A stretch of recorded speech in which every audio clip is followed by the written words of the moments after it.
ആഗോളവൽക്കരണ കാലത്തെ രാഷ്ട്രങ്ങളുടെ സോവറിനിറ്റിയുമായി ബന്ധപ്പെട്ടാണ് ഈ ഭാഗത്ത് നമുക്ക് നോക്കാനുള്ളത്. ആദ്യമായിട്ട് എന്താണ് ഗ്ലോബലൈസേഷൻ എന്ന് പറഞ്ഞിട്ട് ഈ ഗ്ലോബലൈസേഷൻ എങ്ങനെയാണ് ദേശരാഷ്ട്രങ്ങളുടെ പരമാധികാരത്തെ ബാധിക്കുന്നത് എന്ന് നമുക്ക് പറയാം. ആദ്യമായിട്ട് വാട്ട് ഈസ് ഗ്ലോബലൈസേഷൻ, എന്താണ് ആഗോളവൽക്കരണം എന്ന് നമുക്ക് നോക്കാം.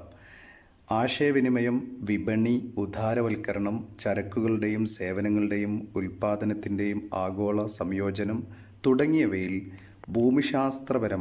രാഷ്ട്രങ്ങളുടെ ഈ ഭൂമിശാസ്ത്രപരമായ അകലത്തിൻ്റെ പ്രസക്തി കുറയുകയും ഭൂമിശാസ്ത്രപരമായ അതിരുകളുടെ പ്രസക്തി കുറയുകയും ആളുകൾ, ചരക്കുകൾ, സേവനങ്ങൾ, ആശയങ്ങൾ, വിവരങ്ങൾ തുടങ്ങിയവ ദേശരാഷ്ട്ര അതിർത്തികൾ മറികടന്ന് ഒഴുകുകയും ചെയ്യുന്ന ആഗോള പ്രതിഭാസത്തെയാണ് ആഗോളവൽക്കരണം എന്ന് വിശേഷിപ്പിക്കുന്നത്.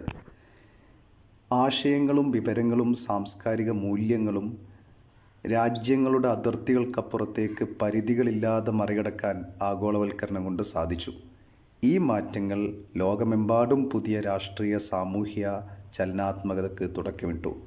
20-ാം നൂറ്റാണ്ടിൻ്റെ അവസാനത്തിൽ 1990കളിൽ മുതലാളിത്ത വ്യവസ്ഥയുടെ സമ്പൂർണ്ണ ആധിപത്യത്തിൻ്റെ ഭാഗമായി അന്താരാഷ്ട്ര വ്യാപാരത്തിൻ്റെ വ്യാപനവും ആധുനിക ബിസിനസ് സ്ഥാപനങ്ങളുടെ അന്തർദേശീയ സ്വഭാവമാണ് ആഗോളവൽക്കരണത്തിന് കൂടുതൽ ആക്കം കൂട്ടിയത്.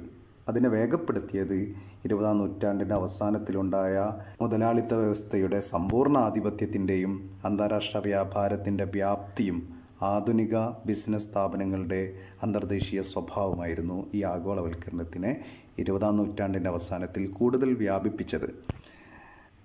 അപ്പോൾ എന്താണ് ആഗോളവൽക്കരണമെന്നും ആഗോളവൽക്കരണത്തിൻ്റെ പ്രത്യേകതകളും ആഗോളവൽക്കരണത്തിൻ്റെ വികാസത്തിൻ്റെ ഏറ്റവും പ്രധാനപ്പെട്ട ഘട്ടവും നമ്മൾ പറയുണ്ടായി. ഇങ്ങനെ വരുമ്പോൾ ആഗോളവൽക്കരണം ദേശരാഷ്ട്രങ്ങളുടെ പരമാധികാരത്തിന് എങ്ങനെയാണ് ഭീഷണിയാവുന്നത് എന്നാണ് ഇനി നമ്മൾ നോക്കുന്നത്. നമ്മൾ സോവറിനിറ്റിയെക്കുറിച്ച്, പരമാധികാരത്തെക്കുറിച്ചാണല്ലോ പറഞ്ഞുകൊണ്ടിരിക്കുന്നത്.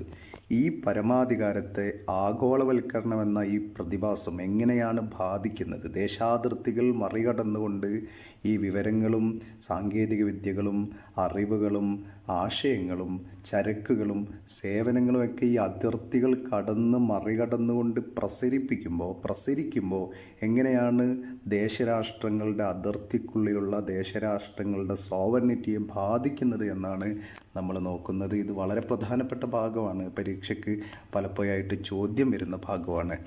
Is globalisation a threat to state sovereignty? ആഗോളവൽക്കരണം രാജ്യത്തിൻ്റെ പരമാധികാരത്തിന് ഭീഷണിയാണോ? ആഗോളവൽക്കരണം പരസ്പര ബന്ധവും പരസ്പരാശ്രയത്വവും വളർത്തുമ്പോൾ തന്നെ അതൊരു രാജ്യത്തിൻ്റെ പരമാധികാരത്തിന് പലതരത്തിൽ ഭീഷണി ഉയർത്തുന്നുണ്ട്. ഈ ഭീഷണിയുടെ ഒരു പ്രധാന വശം സാമ്പത്തിക മേഖലയിലാണ്, എക്കണോമിക്കൽ മേഖലയിലാണ്. ആഗോളവൽക്കരണ കാലത്ത് രാഷ്ട്രങ്ങളുടെ നയങ്ങളെ ശക്തമായ ബഹുരാഷ്ട്ര കുത്തക കമ്പനികൾ, കോർപ്പറേഷനുകളുടെ സ്വാധീനത്തിൻ്റെ ഭാഗമാവുന്നു. ഇത് രാജ്യങ്ങളുടെ സാമ്പത്തിക സ്വയംഭരണത്തിൻ്റെ, സ്വന്തമായിട്ട് സാമ്പത്തിക നയം കൈകാര്യം ചെയ്യുന്നതിൻ്റെ അസ്തിത്വത്തെ തകർക്കുകയും സാമ്പത്തിക നയത്തിൽ രാജ്യങ്ങൾക്ക് വിട്ടുവീഴ്ച ചെയ്യേണ്ടി വരികയും ചെയ്യുന്നു. ഇതിൻ്റെ ആഗോളവൽക്കരണത്തിൻ്റെ ഭാഗമായുണ്ടായ പല വ്യാപാര കരാറുകളും പലപ്പോഴും ഈ സ്വതന്ത്ര നയങ്ങൾ നടപ്പിലാക്കാനുള്ള ഒരു രാജ്യത്തിൻ്റെ കഴിവിനെ തന്നെ പരിമിതപ്പെടുത്തുകയാണ് ഉണ്ടായത്. ഇതൊരു രാജ്യത്തിൻ്റെ സാമ്പത്തിക പരമാധികാരത്തെ പരിമിതപ്പെടുത്തുകയാണ് ചെയ്തത്. ഇതാണ് ആഗോളവൽക്കരണത്തിൻ്റെ ഒരു എഫക്റ്റ് ഉണ്ടായത് സാമ്പത്തിക മേഖലയിലാണ്. സാമ്പത്തിക രംഗത്തുണ്ടായ വലിയ പരമാധികാരം, രാജ്യങ്ങളുടെ വലിയ പരമാധികാരത്തെ ആഗോളവൽക്കരണം സാരമായി ബാധിച്ചു. ഇതാണ് ഒന്നാമത്തെ ഒരു പ്രശ്നം. സാമ്പത്തിക മേഖലയിലാണ് ഒന്നാമത്തെ പ്രശ്നം. മറ്റൊന്ന്, ആഗോളവൽക്കരണ കാലഘട്ടത്തിലെ വിവരങ്ങളുടെ ഒഴുക്കിൻ്റെ എളുപ്പം പരമാധികാരത്തിന് മറ്റൊരു വെല്ലുവിളിയായി ഉയർന്നു. വിവരങ്ങൾ, അറിവുകൾ, ആശയങ്ങൾ, ഈ അതിരുകൾക്കപ്പുറത്തേക്ക് ആശയങ്ങളുടെയും പ്രത്യാശാസ്ത്രങ്ങളുടെയും ദ്രുതഗതിയിലുള്ള പ്രചാരം ആ രാജ്യത്തിൻ്റെ പരമ്പരാഗത ആശയങ്ങളെയും പരമ്പരാഗത മൂല്യങ്ങളെയും പരമ്പരാഗത സാംസ്കാരിക സംവിധാനങ്ങളെയും തന്നെ ഇല്ലാതാക്കി. ഈ സാംസ്കാരിക ഏകീകരണത്തിന് ഒരു രാജ്യത്തിൻ്റെ തനതായ വ്യക്തിത്വത്തെ തുരങ്കം വെക്കാനും അതിൻ്റെ സാംസ്കാരിക പാത നിർണ്ണയിക്കുന്നതിനുള്ള സ്വയംഭരണത്തെ ഇല്ലാതാക്കാനും സാധിച്ചു. ഉദാഹരണത്തിന് ഇപ്പം മലയാളിയായ ഒരു കവി മുമ്പ് പാടിയിരുന്നു, ആഗോളവൽക്കരണം വന്നു കഴിഞ്ഞാൽ മുണ്ടുടുത്ത മലയാളി ഈ പാരീസിൻ്റെ തെരുവിലൂടെ നടന്നു പോകുന്നത് കാണാമെന്നായിരുന്നു പറഞ്ഞത്. പക്ഷെ സംഭവിച്ചത് എന്താണെന്ന് വെച്ചാൽ ആഗോളവൽക്കരണം വന്നപ്പോൾ നമ്മുടെ പഞ്ചായത്തിലടക്കം മുണ്ട് കുറയുകയാണ് ചെയ്യുന്നത്. പുതിയ ഫാഷനുകൾ, പുതിയ ആഗോള ഫാഷനുകൾ ഉണ്ടാവുകയാണ് ചെയ്യുന്നത്. അത് തെറ്റാണെന്ന് പറയുന്നതല്ല, പക്ഷേ കേരളത്തിൻ്റെ തനതായ എന്നൊക്കെ പറയപ്പെടുന്ന സംവിധാനങ്ങളെ, മുണ്ട് പോലുള്ള സംവിധാനങ്ങളെയൊക്കെ ആളുകൾ ഒഴിവാക്കിയിട്ട് മറ്റു വൈദേശിക ഡ്രസ്സ് പോലും ഇടുന്നത് ഉണ്ടായി. അപ്പോൾ അത് തെറ്റാണെന്നല്ല, അങ്ങനെ ഒരു സംഗതി സാംസ്കാരിക ഇടങ്ങളിലുണ്ടായി. അപ്പോൾ അതുപോലും എടുത്തു കാണിക്കുന്നത് ഓരോ രാജ്യത്തിൻ്റെയും തനതായ സാംസ്കാരിക മൂല്യങ്ങളെ ഇല്ലാതാക്കിക്കൊണ്ട് ഒരു പാശ്ചാത്യ കടന്നുകയറ്റമുണ്ടായി. ഇത് മാത്രമല്ല, ആശയങ്ങളും ആദർശങ്ങളും ഒക്കെ ഓരോ രാജ്യത്തിൻ്റെയും തനതായ ആദർശങ്ങളെയും ആശയങ്ങളെയും ഒക്കെ വകഞ്ഞു മാറ്റിക്കൊണ്ട് മറ്റു ആശയങ്ങളും ആദർശങ്ങളും ഒക്കെ ലോകത്ത് സ്പ്രെഡാവാൻ തുടങ്ങി.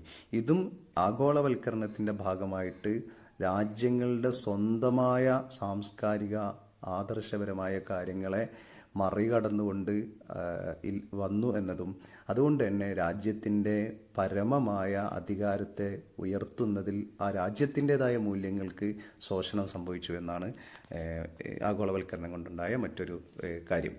മറ്റൊന്ന് രാഷ്ട്രീയ രംഗത്താണ്. രാജ്യങ്ങൾ തങ്ങളുടെ സമ്പദ് വ്യവസ്ഥയെ ആഗോള വിപണികൾക്ക് തുറന്നു കൊടുക്കുമ്പോൾ ബഹുരാഷ്ട്ര കുത്തക കമ്പനികളുടെ തീരുമാനങ്ങൾക്കും നയങ്ങൾക്കും രാജ്യങ്ങൾ വിധേയരായി വന്നു. ലാഭങ്ങൾ മാത്രം ലക്ഷ്യങ്ങളായി നയിക്കപ്പെടുന്ന ഈ കമ്പനികൾ തങ്ങളുടെ നയങ്ങളെ കോർപ്പറേറ്റ് താൽപ്പര്യങ്ങളെയും വിന്യസിക്കുന്നതിന് വേണ്ടി ശ്രമിച്ചു.